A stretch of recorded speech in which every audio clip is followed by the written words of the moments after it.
सुरभि विदा होकर अपने ससुराल जा चुकी थी। सुरभि का पति राहुल था, जो कि पूरी तरह से अपनी माँ और शादीशुदा बहन दिशा के कहे अनुसार चलता था।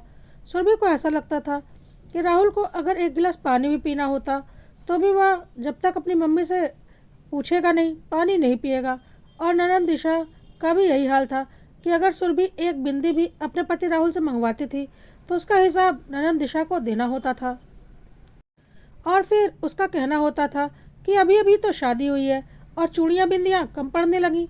सुरभि दहेज में काफ़ी कुछ लेकर आई थी, लेकिन फिर भी बात बात पर सुरभि की सासू माँ, ननद दिशा और देवर राकेश उसको ताना मारा करते थे। सुरभि के दहेज में एक एसी भी था, जो कि उसके मम्मी पापा ने सुरभि के कमरे के लिए दिया था, लेकिन सासू माँ और ननद का कहना था, क्या देवर राकेश के कमरे में एसी नहीं लगेगा? जब देना ही था तो दोनों भाई के लिए देते। ऐसा भला होता है क्या कि इंसान अपनी बेटी को भी दे और दामाद को के छोटे भाई के लिए भी दे? यह सारी बातें सुरभि को बिल्कुल बर्दाश्त नहीं होती थी। बात बात पर सुरभि की सास, देवर राकेश और ननंद दिशा, जो कि शादीशुदा थी लेकिन फिर भी अपने ससुराल से ज़्यादा अपने मायके का हिसाब किताब रखती थी, उसे ताने मारते ही रहते थे। राहुल तो सुरभि को कुछ भी नहीं समझता था। इसी तरह करीब 3 महीना बीत गया।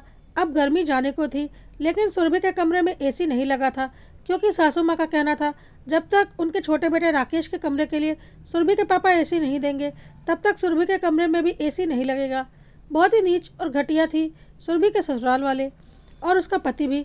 और इन सब में सबसे अधिक शातिर थी सुरभि की ननंद दिशा, जो कि सुरभि की शादी होने के बाद के 3 महीनों में 6-7 बार अपने मायके आ चुकी थी।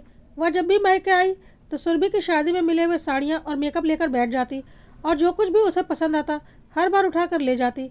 माँ और भाई बोलते, हाँ हाँ ले जाओ, वैसे भी इसके पास इतना कुछ तो है मेकअप करने के लिए, पर मेकअप करने के लिए शक्ल भी तो होनी चाहिए। शक्ल तो है ही नहीं, तो मेकअप क्या खाक करेगी? और पता नहीं क्या क्या उल्टी सीधी बातें करके हंसने लगते।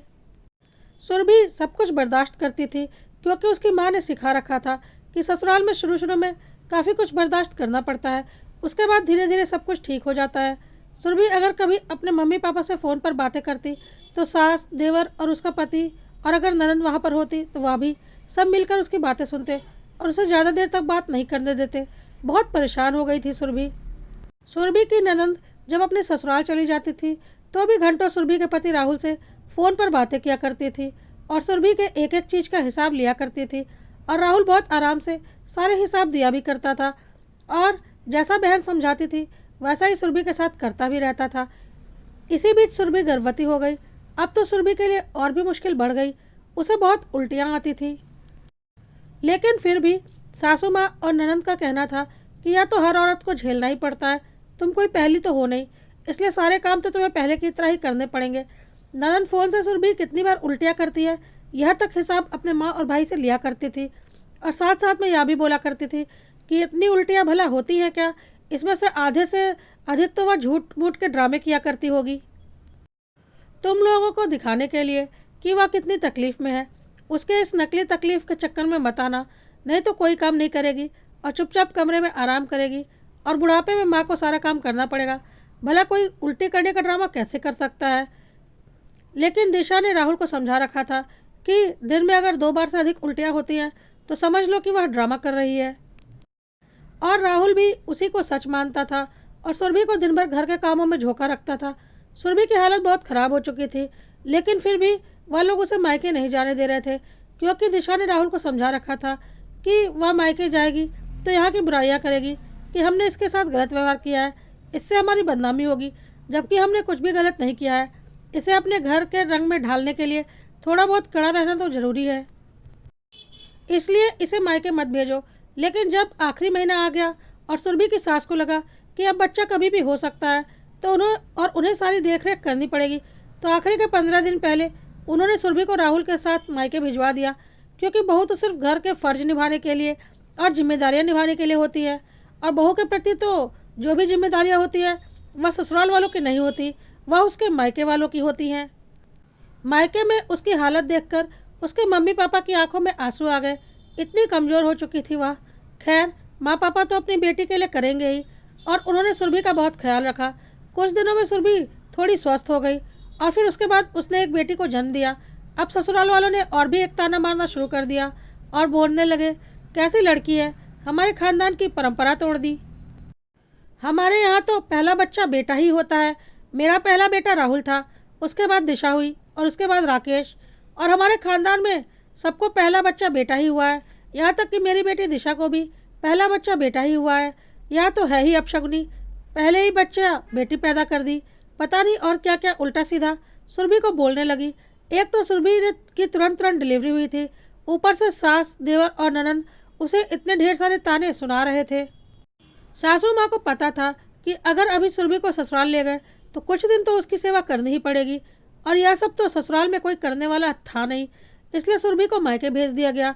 और 1.25 महीना होते होते जब सासू माँ को लगा कि अब सुरभि थोड़ा बहुत काम करने लायक हो गई होगी, राहुल को भेजकर जोर जबरदस्ती से सुरभि को ससुराल बुला लिया।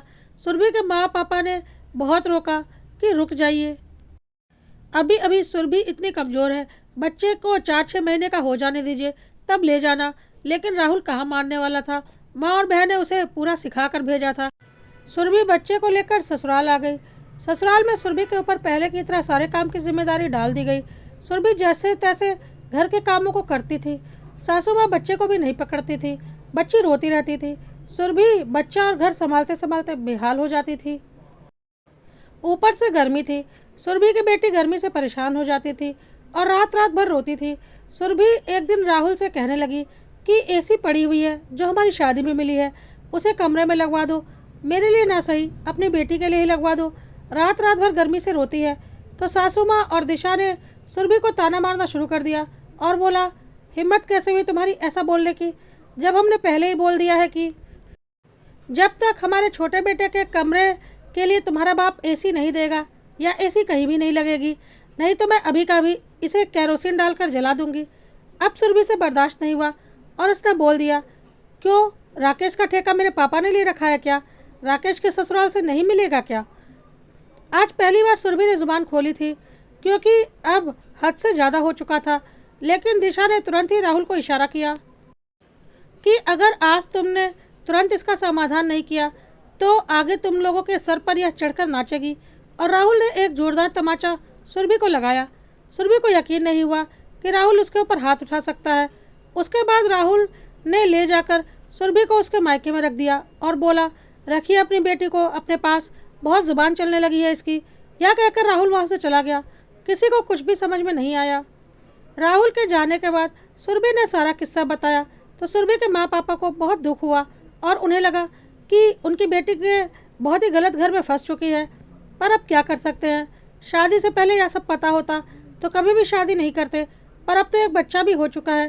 खैर, सुरभि ने फिर कुछ दिनों तक राहुल से कोई फ़ोन पर बात नहीं की। कुछ दिनों के बाद सुरभि का दिल नहीं माना तो उसने राहुल को फ़ोन किया। राहुल ने ठीक से बात नहीं की और बोला, दिशा ने तुमसे बात करने के लिए साफ मना किया है। अगर मैं तुमसे बात करूंगा तो दिशा और माँ दोनों को बहुत बुरा लगेगा, और तुम तो हो ही बदतमीज़। दिशा ने सही बोला था, अगर मैं तुम्हारी बदतमीज़ी सहता रहूँगा तो तुम सिर पर चढ़कर नाचोगी। राहुल बात बात पर अपनी माँ और दिशा की ज़बान ही बोलता था, अपना दिमाग तो बिल्कुल भी इस्तेमाल नहीं करता था।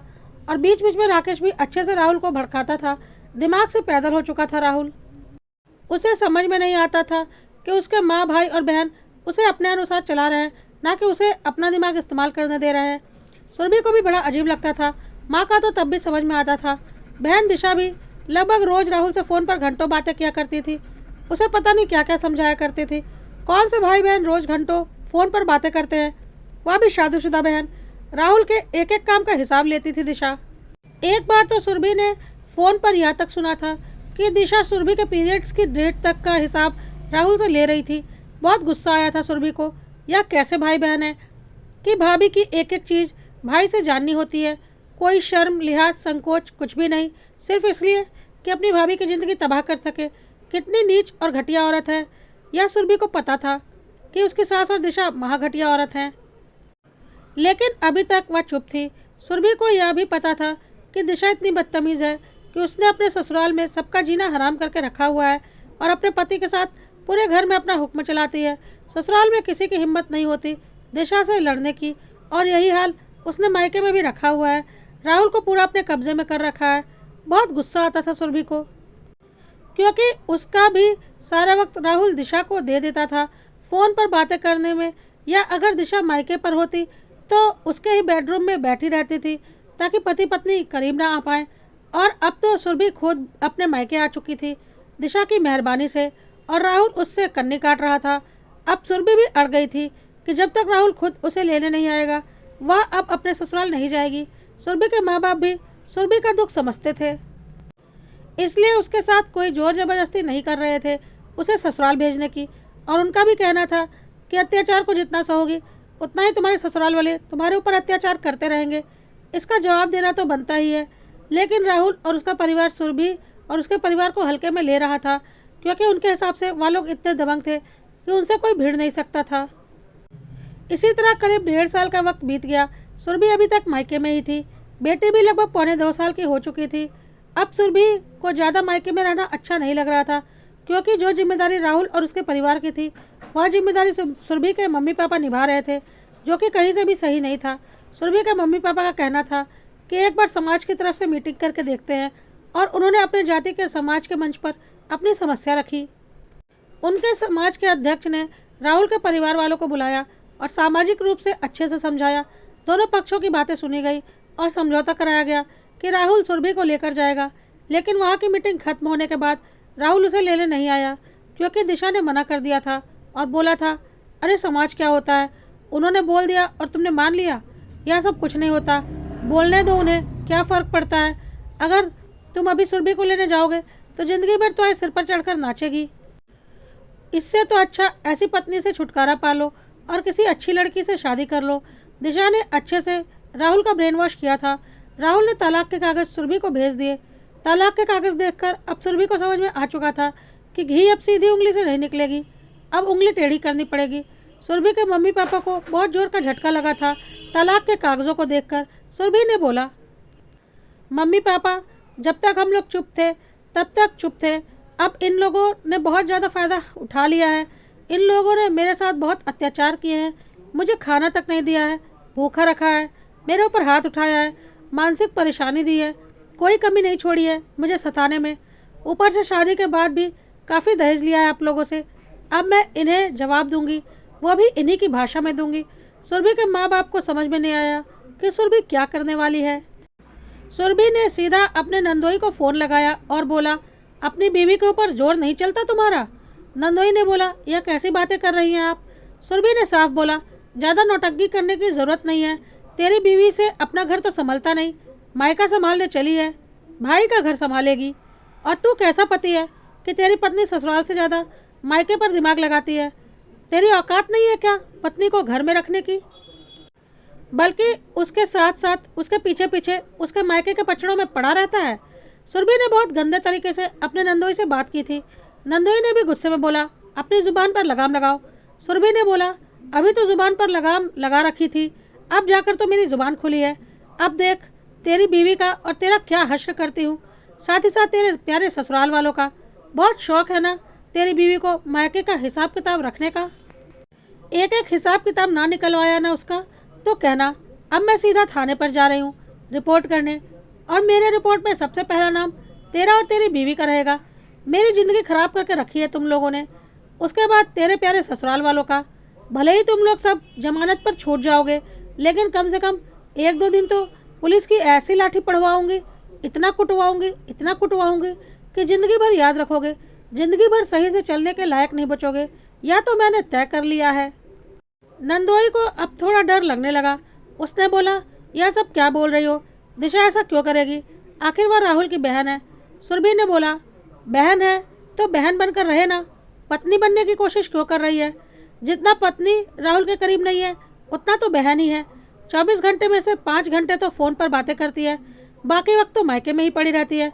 यह कौन सा भाई बहन का रिश्ता है, मैंने तो कभी ऐसा भाई बहन का रिश्ता नहीं देखा। मुझसे तो ज़्यादा राहुल बहन से पत्नी का रिश्ता निभाता है, ऐसा ही दिखता है। जो रिश्ता एक पत्नी निभाती है वह रिश्ता एक बहन निभा रही है। सुरभि बहुत गुस्से में थी और उसने बोलते बोलते आज मर्यादा की सारी सीमाएं लांघ दी थी और बोला, कभी कभी तो शक होता है कि राहुल की बहन ही है या उसकी रखेल, क्योंकि जिस तरह से दोनों भाई बहन आपस में चिपके रहते हैं ना, कोई भी पत्नी यही सोचेगी बहन है तो बहन बनकर रहे ना, और मेहमान बनकर मायके आए और जाए। मायका संभालने और मायके की मालकिन बनने की कोशिश क्यों कर रही है? नंदोई ने बोला, आप शांत हो जाओ, मैं बात करता हूँ। सुरभि ने बोला, कोई ज़रूरत नहीं बात करने की, अब तुम लोगों को सीधा तुड़वाऊंगी और इतना तुड़वाऊंगी कि तुम्हारी 7 पुश्तें याद रखें। तुम लोग इस गुमान में हो ना कि अगर मैं कोई केस मुकदमा कर भी दूंगी तो सालों केस चलेगा, मैं थक जाऊंगी और हार जाऊंगी और तुम लोग चैन की बंसी बजाओगे। ऐसा कुछ नहीं होगा, अच्छी खासी पढ़ी लिखी हूँ मैं, आराम से मुझे कोई भी नौकरी मिल जाएगी और मेरी मम्मी इतना तो कर ही देंगी कि मेरी बेटी को संभाल लें और अपना और अपनी बेटी का खर्चा मैं बहुत आसानी से चला लूँगी। मेरा घर इतना बड़ा तो है ही कि आराम से एक कमरे में अपनी बेटी के साथ रह लूँ, लेकिन तुम लोगों को रगड़ करना रख दिया तो मेरा नाम बदल देना। तैयार हो जाओ अपनी नई ज़िंदगी के लिए, क्योंकि जब सीधी उंगली से घी नहीं निकलता तो उंगली टेढ़ी करनी पड़ती है और शायद तुम्हें पता नहीं, मैं उंगली टेढ़ी करती ही नहीं हूँ, मैं सीधा घी के डब्बे को गैस पर रख देती हूँ। कहकर सुरभि ने फ़ोन रख दिया। नंदोई ने तुरंत राहुल को फ़ोन किया और सुरभि ने उससे क्या कुछ कहा वह सारी रिकॉर्डिंग राहुल को भेज दी। सुरभि का यह अंदाज देखकर राहुल, उसकी माँ और उसका भाई राकेश घबरा गए कि सुरभि ऐसा भी बोल और कर सकती है। उधर जब ननंद दिशा ने सुरभि की वह बातें सुनी तो अंदर तक हिल गई। नंदोई ने बोला, तुम्हारी ज़रूरत से ज़्यादा दखलंदाजी और मायके पर हावी होने की कोशिश ने आज यह स्थिति कर दी है कि कभी भी पुलिस हम दोनों को उठाकर ले जाएगी और अच्छे से हमारी कुटाई करेगी। चुपचाप अपने काम से काम रखो और मायके का लालच छोड़ो और अपने भाई को समझा दो। ननंद ने फ़ोन करके राहुल से बोला, जाकर जल्दी से जल्दी सुरभि को ले आओ और उससे माफ़ी मांग लो, नहीं तो हम सब की खैर नहीं। उसके तेवर देखकर समझ में आ गया है कि वह अब कुछ भी कर सकती है। राहुल तुरंत सुरभि के घर चला गया और सुरभि और उसके मम्मी पापा से माफ़ी मांगने लगा। सुरभि ने एक ज़ोरदार तमाचा राहुल को लगाया और बोला, क्यों? जब तुम्हारी ही ज़बान में तुम्हें समझाया तो बात समझ में आ गई। जब तक पत्नी बनकर इज्जत दी और प्यार से अपना बनाने की कोशिश की तो कुछ भी समझ में नहीं आ रहा था, और आज जब तुम्हारी ज़बान इस्तेमाल की तो 1 मिनट में समझ में आ गया। राहुल के पास सुरभि की बातों का कोई जवाब नहीं था। सुरभि ने बोला, यही गुमान है ना तुम्हें कि लड़की है, कर ही क्या लेगी, कैसे करेगी, बदनामी इसी की होगी, खर्च कैसे चलेगा। इतना दम तो रखती हूँ कि सब कुछ कर लूँगी। जब तुम लोगों को झेल लिया तो आगे भी बहुत कुछ झेल लूँगी, लेकिन तुम लोगों का जीना मुश्किल ना कर दिया तो मेरा नाम बदल देना। राहुल ने बोला, बस एक मौका और देकर देखो, अब तुम्हें शिकायत का कोई मौका नहीं मिलेगा। पीछे से सुरभि की सास और देवर राकेश भी आ चुके थे। राकेश ने बोला, हमें एक मौका और देकर देखिए, हम आपको शिकायत का कोई मौका नहीं देंगे, सब कुछ ठीक हो जाएगा। सुरभि ने बोला, मेरी एक शर्त है, मैं जब भी ससुराल में रहूँगी तुम्हारी बहन वहाँ नहीं आएगी। तुम्हारी बहन वहाँ तभी आएगी जब मैं अपने मायके आई रहूँगी। मैं उसकी शक्ल भी नहीं देखना चाहती, और हाँ, राहुल से वह फ़ोन पर कभी बात नहीं करेगी। कभी नहीं मतलब कभी नहीं। मैं उस औरत को अपने आसपास बिल्कुल भी बर्दाश्त नहीं कर सकती। बहुत ही नीच और घटिया औरत है वह। अपनी माँ से मतलब रखे, लेकिन मेरे पति से मतलब रखने की उसे कोई ज़रूरत नहीं है। या तो मेरा पति बनकर रह लो, या तो उसका भाई बनकर रह लो, या तुम्हें सोचना होगा कि तुम्हें क्या बनकर रहना है, लेकिन मेरे रहते उसके उस घर में पैर नहीं पड़ेंगे। राहुल ने बोला, मुझे तुम्हारी सारी शर्त मंजूर है, और सुरभि राहुल के साथ जाने को तैयार हो गई। सुरभि के माँ बाप को डर लग रहा था कि पता नहीं वह लोग वहाँ ले जाकर क्या करेंगे। सुरभि ने बोला, मम्मी पापा आप लोग डरिए मत, जब तक इंसान झुकता है ना, लोग झुकाते हैं और झुकाते झुकाते एक दिन तोड़ देते हैं, लेकिन जिस दिन इंसान नीच लोगों को उनकी ही नीच ज़बान में समझाने लगता है ना, और उनसे नीचा होकर दिखाता है ना, उस दिन उन्हें अपनी औकात पता चल जाती है। इसलिए आप लोग चिंता मत कीजिए, यह लोग अब कुछ नहीं करेंगे, और अगर किया तो इन्हें इन्हीं की भाषा में जवाब देना मुझे बहुत अच्छे से आता है। कहकर सुरभि राहुल के साथ अपने ससुराल जाने के लिए निकल पड़ी, और रास्ते में ही राहुल ने एसी वाले को फ़ोन कर दिया था कमरे में एसी लगाने के लिए।